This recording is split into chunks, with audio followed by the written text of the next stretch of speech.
Tunjukilah jalan-jalannya. Assalamualaikum warahmatullahi wabarakatuh. Waalaikumsalam warahmatullahi wabarakatuh. Alhamdulillahi hamdan katsiran thayyiban mubarakan fih kama yuhibbu rabbuna wa yarda. Asyhadu an la ilaha illallah wahdahu la syarikalah wa asyhadu anna Muhammadan abduhu wa rasuluhu. Allahumma salli wa sallim wa barik ala habibina wa syafi'ina wa qudwatina Muhammad bin Abdillah wa ala alihi wa ashabihi wa man tabi'ahum bi ihsanin ila yaumiddin. Amma ba'd.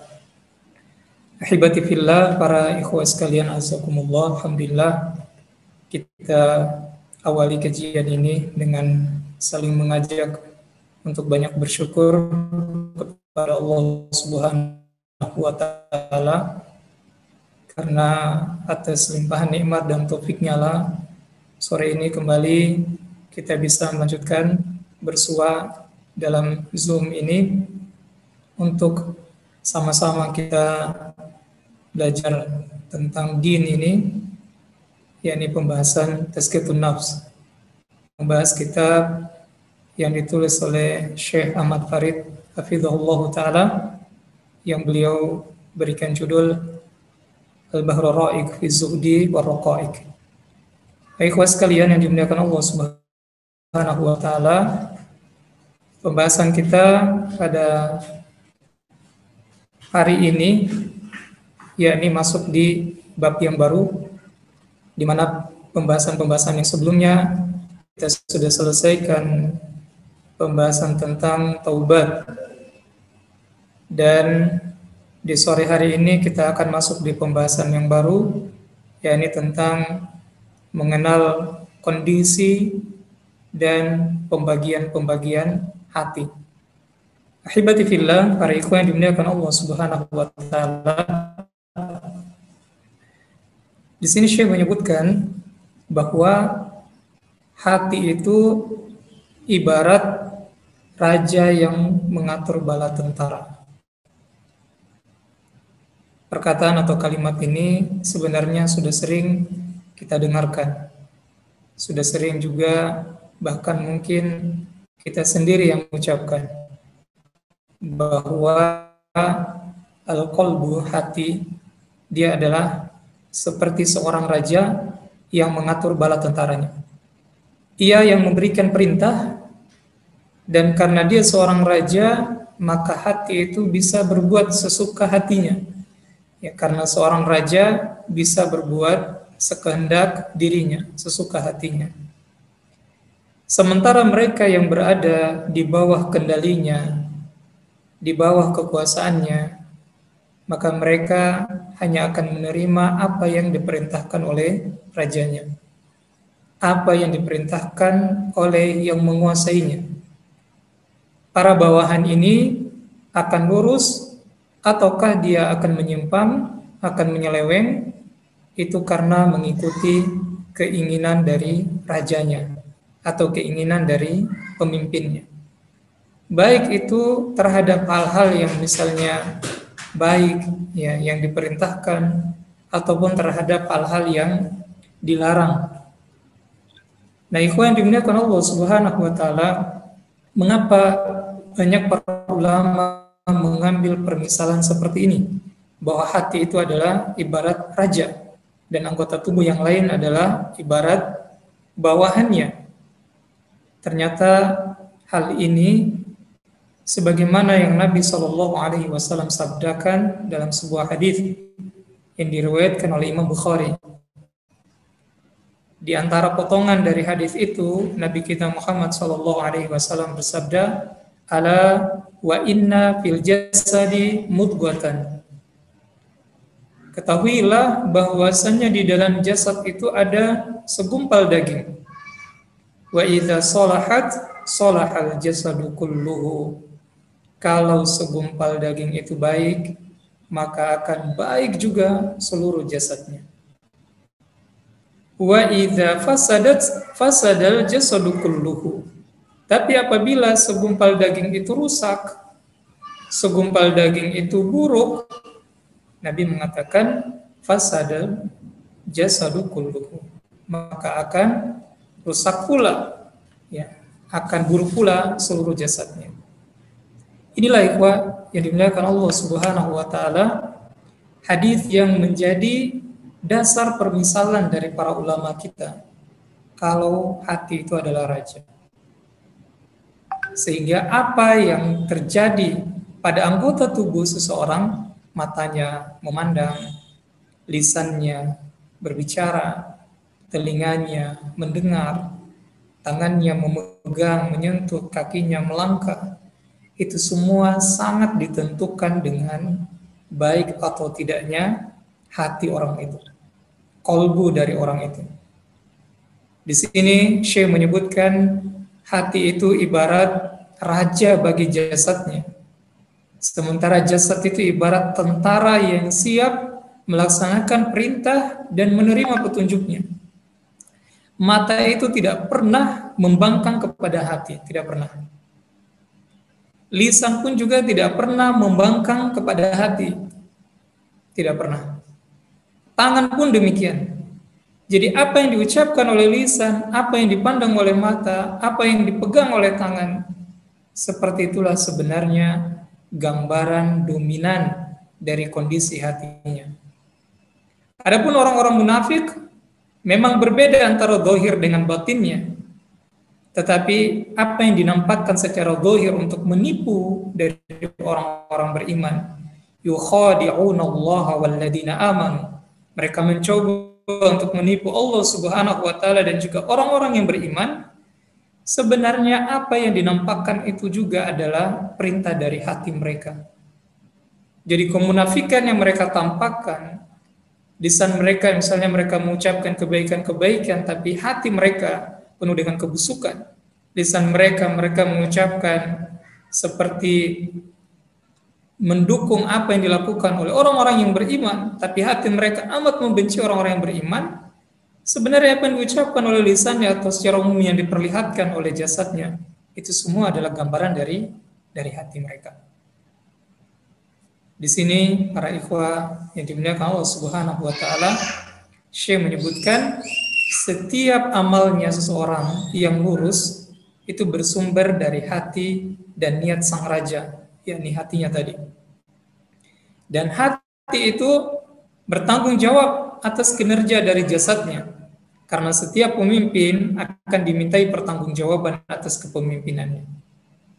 Makanya di dalam Al-Quran Allah menyebutkan innas sam'a, ya, wal absar wal fuadak kullu ulaika kana anhu mas'ula. Sesungguhnya pendengaran, penglihatan, wal fuadak, dan juga hati, semuanya kata Allah Subhanahu wa taala akan dimintai pertanggungjawabannya kelak. Hati juga dimintai pertanggungjawabannya kelak di hari kiamat. Karena dia adalah raja. Dialah yang menjadi sumber baik atau tidaknya seluruh amalan dari anggota tubuh kita. Nabi SAW bersabda, kullukum ra'in wa kullukum mas'ulun an ra'iyatihi. Setiap kalian adalah pemimpin dan setiap pemimpin akan dimintai pertanggungjawabannya. Hati adalah pemimpin dan dia nanti akan dimintai pertanggungjawabannya di hadapan Allah Subhanahu wa taala. Kenapa sampai matanya melakukan hal yang dilarang oleh Allah? Kenapa sampai lisannya mengucapkan hal yang dilarang oleh Allah? Kenapa sampai telinganya mendengarkan hal yang dilarang oleh Allah Subhanahu wa taala, dan seterusnya. Itu kelak nanti akan dimintai pertanggungjawabannya oleh Allah terhadap hati-hati kita. Oleh sebab itu, memperbaiki dan meluruskan hati ini merupakan tugas pertama yang diemban oleh orang-orang yang ingin menapaki jalan kebenaran. Tidak akan bisa sukses bagi seseorang untuk menjalani jalan kebenaran, jalan yang kita selalu minta dalam sholat-sholat kita. Ihdinas siratal mustaqim, ya Allah, tunjukkan aku jalan yang lurus. Itu akan menjadi sesuatu yang sulit untuk terwujud kalau kita tidak memperbaiki hati kita. Ikhwah yang dimuliakan Allah Subhanahu wa taala. Sudah berapa banyak sholat yang kita kerjakan? Dan kita tahu innas sholata tanha 'anil fahsya'i wal munkar. Sesungguhnya sholat itu mencegah perbuatan yang keji dan munkar. Namun mengapa kadang kita masih sering terpeleset, terperosok, terjatuh pada perbuatan keji dan munkar? Hal itu bukan karena gerakan sholat kita yang salah. Kalau kita sudah tahu tentang tata cara sholat Nabi Shallallahu Alaihi Wasallam, sebagaimana Nabi Shallallahu Alaihi Wasallam bersabda, "Sallu kama ra'aitumuni usalli." Kita sudah sering ikut kajian-kajian yang membahas tentang tata cara sholat, mulai dari wudu sampai salam. Semua kita sudah lakukan dengan cara yang benar. Rukun-rukun sholatnya kita sudah jalankan. Namun mengapa sholat itu belum bisa mencegah kita dari perbuatan yang keji dan munkar? Ikhwah, berarti masih ada yang kurang. Bukan pada zahirnya kita, tapi pada hati kita. Mungkin saat itu kita memang sholat dengan tidak menghadirkan hati, sehingga kita tidak khusyuk. Kita tidak punya rasa takut kepada Allah saat sholat. Kita juga tidak punya rasa harap saat itu. Pun juga rasa cinta juga tidak ada. Hanya sekedar formalitas saja. Sekedar gerakan anggota tubuh dari takbiratul ihram sampai kita salam. Sehingga hati tidak mendapatkan bagiannya. Hati kita tidak mengkilap. Tidak lagi mendapatkan sinar cahaya dari kenikmatan sholat-sholat kita. Begitu pula mengaji kita. Ya. Mungkin kita mengaji sudah bukan lagi karena mencari ridha Allah. Bukan lagi untuk menjadikan hati kita takut. Padahal Allah berfirman dalam Al-Quran, "Innamal mu'minuna alladhina idza dzukirallahu wajilat qulubuhum." Sesungguhnya orang-orang yang beriman itu, kalau dia diingatkan nama Allah, dia langsung bergetar hatinya. Wa idza tuliyat 'alaihim ayatuhu zadatuhum imana. Kalau dia dibacakan ayat-ayat Allah, dia bertambah keimanannya. Tapi kadang kita merasa kita sudah baca Quran, bahkan kita juga menambah hafalan. Tapi kenapa mafi ziyadah, tidak ada tambahan iman itu dalam diri kita? Yang ada hanya kegersangan. Rutinitas kita jalankan itu. Jadi Al-Quran yang kita baca itu, sebagaimana disebutkan oleh Nabi SAW, tidak sampai di tenggorokan kita. Dia tidak turun meresap ke dalam hati, ke dalam dada. Dia tidak bisa melunakkan hati kita. Tidak bisa memberikan ketenangan. Padahal Allah berfirman, "Ala bi dzikrillahi tatma'innul qulub." Hanya dengan mengingat Allah, hati itu akan menjadi tenang. Bahkan Allah berfirman, "Lau anzalna hadzal Qur'ana 'ala jabal la ra'aitahu khashi'an mutasaddian min khasyatillah." Jika sekiranya Al-Quran ini kami turunkan kepada gunung, kamu akan melihat gunung itu hancur lebur karena takutnya dia kepada Allah Subhanahu wa ta'ala. Artinya mestinya hati itu saat dia berinteraksi dengan Al-Quran semakin membuat hati kita itu takut kepada Allah. Atau bila perlu dia hancur. Hancur dalam artian kita merasakan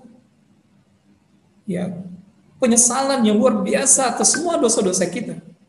Kita merasakan penyesalan yang begitu besar karena betapa banyak waktu kita hidup di dunia ini habis hanya untuk berinteraksi selain dengan Al-Quran. Betapa banyak waktu kita hidup di dunia ini habis hanya untuk hal-hal yang sifatnya fana atau duniawi.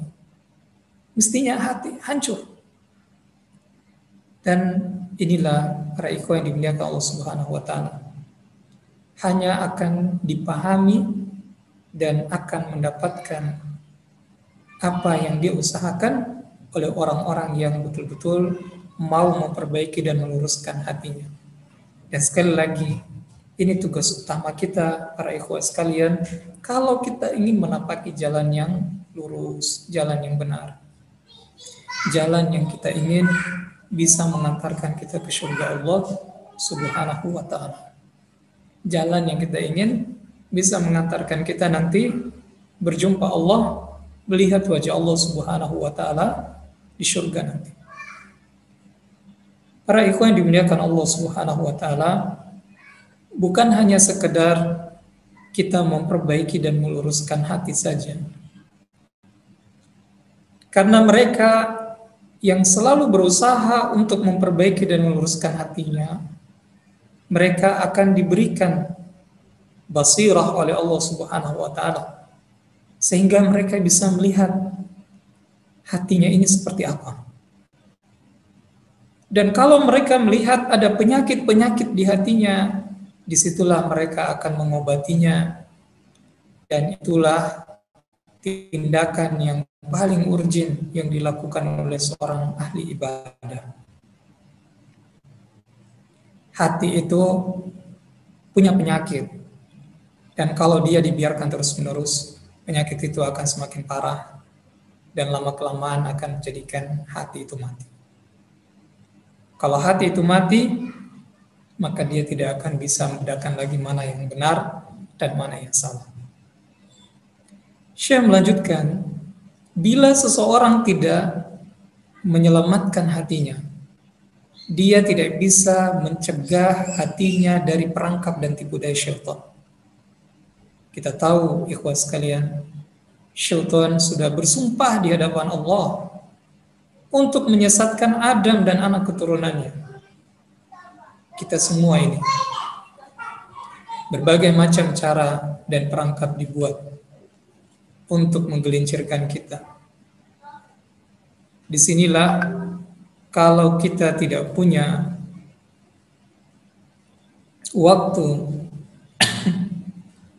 tidak punya perhatian dengan hati, kita akan mudah untuk terperangkap dalam perangkap mereka.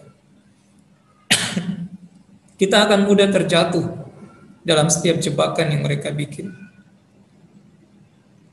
Dan tentu saja kadang-kadang kita tidak merasa kalau kita sudah masuk dalam perangkap itu. Perangkap yang dibuat oleh iblis tidak hanya selalu ikhwah sekalian nampak begitu kontradiktif. Misalnya kita yang sudah mulai ikut kajian, maka kita punya warning, kita punya kehati-hatian yang besar terhadap hal-hal yang kita tahu kalau itu adalah hal yang dilarang dalam agama. Kalau kita masih tetap sudah merasa aman, dan kita tidak memperhatikan qalbu atau hati kita, tidak memperbaiki dan meluruskannya setiap saat, syaitan bisa saja datang dengan memberikan jebakan berupa penyakit ujub, bangga dengan diri sendiri, bangga karena sudah dapat hidayah, menganggap remeh orang lain, dan merasa diri paling suci, paling bersih, waliyadzubillah, paling tidak butuh nasihat, paling tidak butuh lagi ikut ta'lim, paling tidak butuh lagi tarbiyah. Wallahu musta'an. Perangkap syaitan. Mereka yang sering sekali memperhatikan hatinya, memperbaiki, meluruskan hati, mereka akan berusaha untuk selalu bisa menyelamatkan hatinya dari perangkap dan tipu daya syaitan. Ketika mereka mengetahui sumber ketergantungan hati, iblis, para ikhwah sekalian, pasti akan menyeret orang tersebut ke arah perasaan was-was. Dia akan dihadapkan oleh iblis dengan berbagai macam kesenangan, dan dosa-dosa itu dihiasi oleh iblis sebagai perbuatan yang bisa nampak dalam mata orang yang terjebak itu sebagai sesuatu yang diridhoi oleh Allah Subhanahu wa taala. Lihat ikhwah sekalian betapa berbahayanya jebakan-jebakan syaitan iblis laknatullah alaihi. Iblis juga kadang membentangkan perkara-perkara yang menyebabkan orang tersebut melampaui batas. Kita kenal ikhwah sekalian dalam agama ini ada namanya murji'ah. orang-orang yang terlalu mutasahil, terlalu memudah-mudahkan agama. Sampai-sampai mereka mengatakan para pelaku dosa itu, ya, sampai dosa besar sekalipun, mereka tidak akan masuk neraka, tetap akan masuk surga selama mereka beriman kepada Allah Subhanahu wa taala. Ini kelompok yang ekstrim, terlalu berlebihan. Berlebihan dalam memahami ayat-ayat ampunan. Ada pula kelompok ekstrim sebelahnya. Inilah kelompok Khawarij yang terlalu mudah untuk memvonis orang, ya. Terlalu mudah untuk mengeluarkan seorang dari barisan-barisan, bahkan dari Islam, ya, barisan Ahlussunnah wal Jamaah. Mereka serampangan disebabkan karena khaufnya yang terlalu begitu dominan, rasa takut mereka yang terlalu begitu dominan. Ini juga ekstrim. Bahkan ada hadis Nabi SAW yang khusus membahas tentang orang-orang Khawarij ini. Iblis datang, sekalian, dan bala tentaranya untuk membentangkan perkara-perkara yang menyebabkan manusia melampaui batas. Sehingga dia tidak akan memperoleh taufik, bimbingan dari Allah Subhanahu wa taala. Selain itu, kata Syekh, iblis juga memasang perangkap dan jerat-jerat yang akan menjerumuskannya pada suatu waktu. Kadang-kadang ada orang yang bisa menjaga dirinya. Hari ini misalnya hari Kamis, dia menjaga dirinya dari apa yang Allah larang. Dia menjaga hatinya. Tapi memperbaiki dan meluruskan hati, mengobati hati itu bukan hanya perkara 1-2 hari, tidak. Ini perkara sampai Allah Subhanahu wa taala mewafatkan kita. Oleh karena itu, kita harus berusaha untuk waspada, karena terkadang iblis memasang perangkap dan jerat-jerat yang akan menjerumuskan kita pada suatu waktu. Bukan pada setiap saat, tapi pada suatu waktu. Dengan demikian, kata Syekh, kita harus selalu memohon pertolongan Allah Subhanahu wa taala. Dan kita harus mengikuti jalan yang Allah Subhanahu wa taala ridhoi. Kenapa? Karena jalan itulah jalan keselamatan. Jalan itulah jalan yang membuat kita selamat dari perangkap dan tipu daya iblis laknatullah alaih. Jalan itulah juga jalan yang kita bisa sandarkan hati kita kepada Allah Subhanahu wa taala. Jalan untuk kita bisa istiqomah di atas perintahnya, baik di saat kita bergerak maupun di saat kita diam, di saat kita cermat dalam persoalan ibadah, ataupun mungkin di saat kita sedang dalam kondisi grafik keimanan kita turun. Namun Allah Subhanahu wa taala akan menjaga kita dan mengembalikan kita pada grafik yang baik. Dan inilah para ikhwah sekalian yang merupakan faktor utama untuk kita bisa masuk ke dalam jaminan Allah Subhanahu wa taala. Apa itu? Mengikuti jalan yang Allah ridhoi. Kapan kita berusaha untuk mengikuti jalan yang Allah ridhoi, Allah akan jamin kita terjaga. Allah akan jamin hati kita selamat. Ini sebagaimana yang Allah sebutkan di surah Al-Hijr di ayat ke-42. Inna ibadi laisa laka alaihim sultanun illa man ittaba'aka minal ghawin. Ketika iblis berusaha bersumpah dengan Allah menyesatkan anak Adam dan keturunannya, kata Allah Subhanahu wa taala, inna ibadi laisa laka alaihim sultanun. Sesungguhnya hambaku, kata Allah, tidak ada kekuasaan bagimu terhadap mereka. Iblis tidak bisa menguasai anak Adam, tidak bisa. Tapi Allah bilang, illa manittaba'aka minal ghawin, kecuali yang mengikutimu, dan itulah orang-orang yang sesat. Artinya apa, ikhwah? Orang-orang yang mengikuti syaitan, yang mengikuti jalan-jalan syaitan, yang sesat, inilah orang-orang yang bisa diperdaya, ditipu oleh iblis dan bala tentaranya. Tapi mereka yang menempuh jalan selain dari jalan yang sesat ini, yaitu jalan yang Allah ridhoi, mereka inilah yang dijamin oleh Allah Subhanahu wa taala, laisa laka alaihim sultanun. Kata Allah, kamu tidak punya kekuasaan terhadap mereka. Allah menjaga mereka, Allah menuntun mereka dengan petunjuknya. Allah Subhanahu wa Ta'ala akan menyelamatkan mereka dari tipu daya iblis dan bala tentaranya.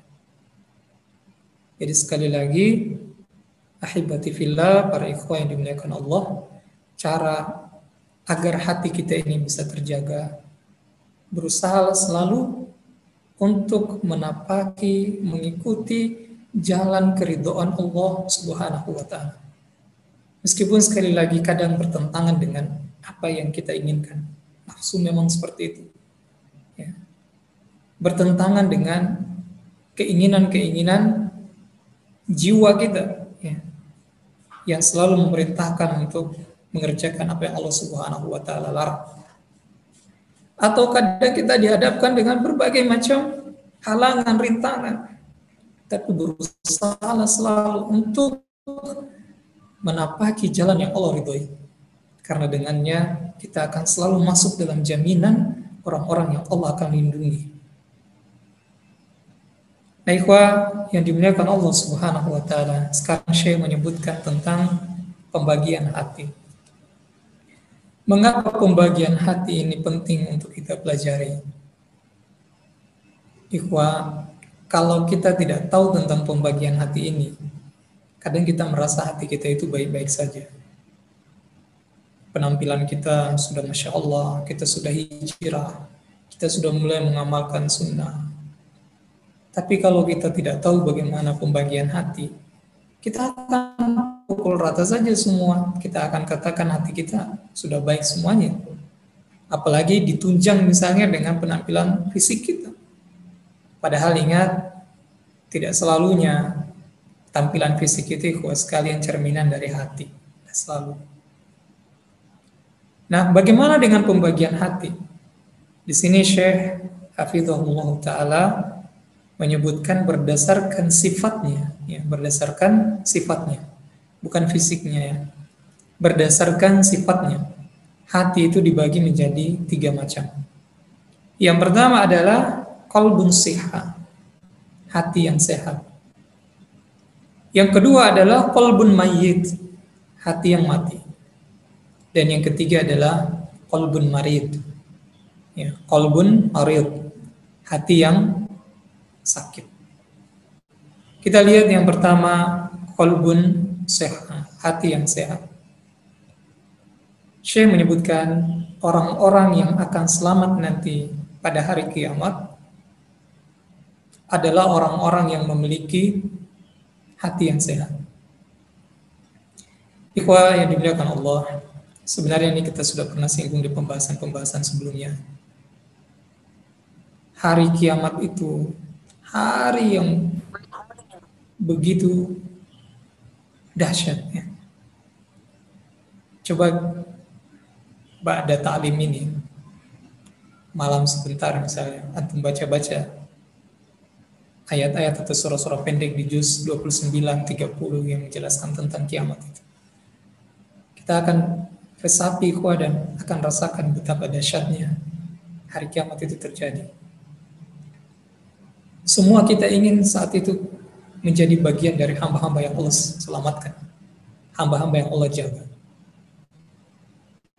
Tapi ikhwah, saat kita mati nanti, hati itu sangat mempengaruhi selamat atau tidaknya kita. Ketika seorang hamba meninggal, kalau dia hamba yang soleh, disebutkan di akhir surah Al-Fajr itu, ya ayyatuhan nafsul mutmainnah, wahai jiwa yang tenang, irji'i ila rabbiki radiyatan mardiyah, kembali kamu kepada Tuhanmu dalam keadaan kamu ridho dan diridhoi.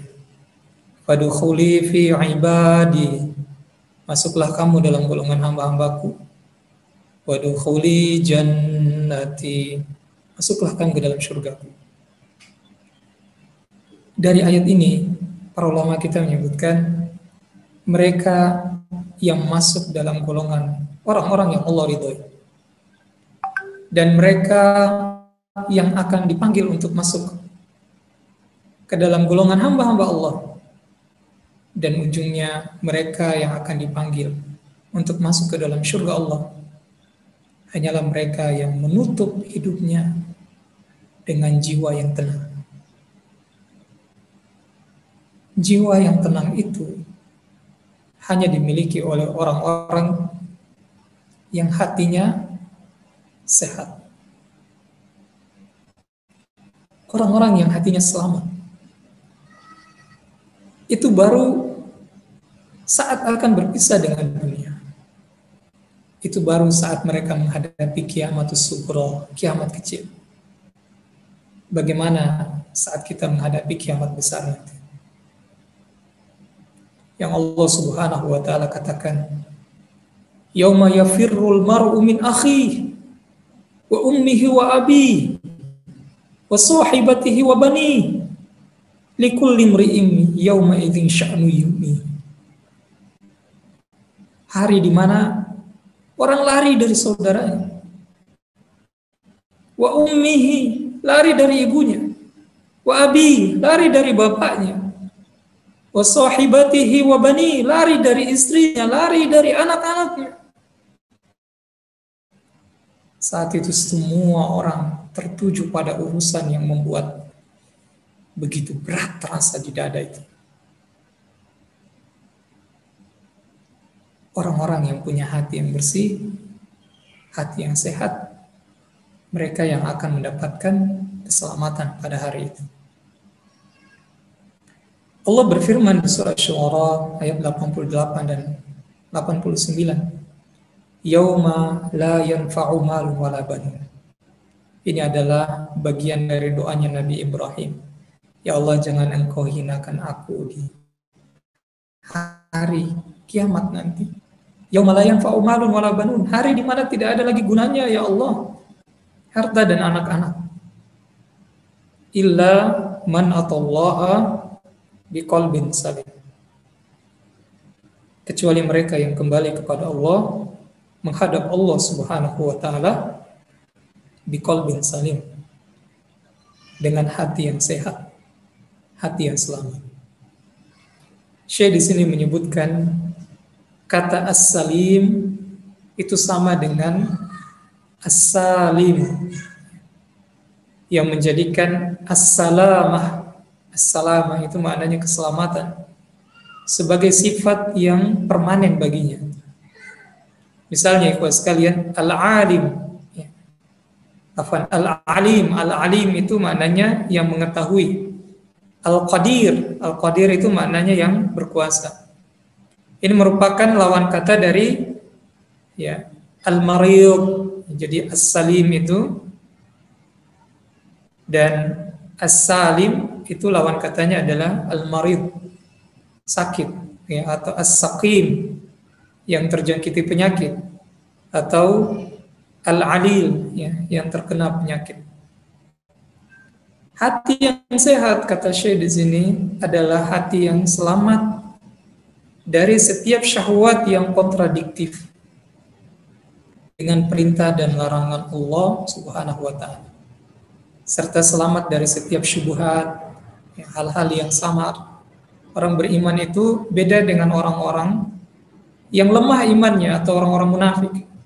Kalau mereka bertemu dengan sesuatu yang syubhat, orang-orang munafik itu prinsip mereka adalah ini kan syubhat, belum tentu haram, maka boleh dikerjakan.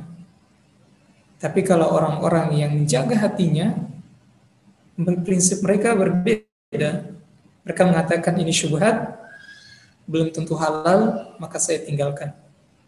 Nabi SAW bersabda, faman waqa'a fi syubhat waqa'a fil haram. Siapa yang coba-coba untuk dekat dengan perkara syubhat, maka dia sangat rentan untuk terjatuh pada perkara-perkara yang diharamkan oleh Allah Subhanahu wa taala. Karena itu kata Syekh, orang-orang yang seperti ini, orang-orang yang punya hati yang sehat, dia akan selamat dari penghambaan kepada selain Allah Subhanahu wa taala. Dan dia juga akan selamat dari penghambaan terhadap apa yang tidak ditetapkan oleh Rasulullah sallallahu alaihi wa ala alihi wasallam. penghambaan orang-orang yang memiliki hati yang sehat itu murni hanya untuk Allah Subhanahu wa taala. Atas dasar keinginan, atas dasar mahabbah, kecintaan, atas dasar kepasrahan, penyerahan diri, perendahan diri, khauf, rasa takut, roja, harap rahmat Allah Subhanahu wa taala, dan juga khasyah, rasa takut pada siksa Allah Subhanahu wa taala. Selain itu, para ikhwah, Syekh menyebutkan amal perbuatan orang-orang yang sehat hatinya ini, dia betul-betul ikhlas karena Allah Subhanahu wa taala. Kalau dia mencintai, maka cintanya hanya karena Allah. Kalau dia membenci, bencinya juga karena Allah. Kalau dia memberi, memberinya juga karena Allah. Sedangkan kalau dia tidak memberi misalnya, maka tidak memberinya juga adalah karena Allah Subhanahu wa taala. Tidak cukup sampai di situ, ya, Syekh juga menyebutkan bahwa orang-orang yang punya hati yang sehat, hati yang selamat, dia tidak pernah tunduk dan berhukum kepada setiap orang yang memusuhi Rasulullah Sallallahu Alaihi Wasallam. Hatinya hanya akan terikat dan kuat untuk hanya mengikuti Allah Subhanahu Wa Taala semata. Dia tidak akan mengikuti seorang pun, baik dalam perkataan maupun perbuatan. Dia hanya mengikuti Allah Subhanahu Wa Taala dan Rasulnya Sallallahu Alaihi Wasallam. Ya, sebagaimana Nabi Sallallahu Alaihi Wasallam menyebutkan dalam banyak hadis beliau tentang keutamaan ittiba, ya, terhadap Nabi Sallallahu Alaihi Wasallam. Allah juga menyebutkan, wa ma atakumur rasulu fakhudhuhu wa ma nahakum anhu fantahu. Apa saja yang diperintahkan, diajarkan Nabi SAW kepada kalian, maka ikutilah. Apa yang dilarang, maka tinggalkanlah. Orang-orang yang sehat hatinya tidak ada kompromi bagi dia. Sami'na wa ata'na. Kami dengar dan kami taat. Tayyib, para ikhwah yang dimuliakan Allah Subhanahu wa taala, kita cukupkan pembahasan kita di sore hari ini sampai di penjelasan qalbun sehat, hati yang sehat. Semoga di pekan yang akan datang Allah berikan kesempatan untuk kita selesaikan dua hati atau dua model hati yang lain. Barakallahu fikum wa sallallahu ala nabiyina Muhammad wa ala alihi wasallam walhamdulillahi rabbil alamin. Tunjukilah jalan-jalan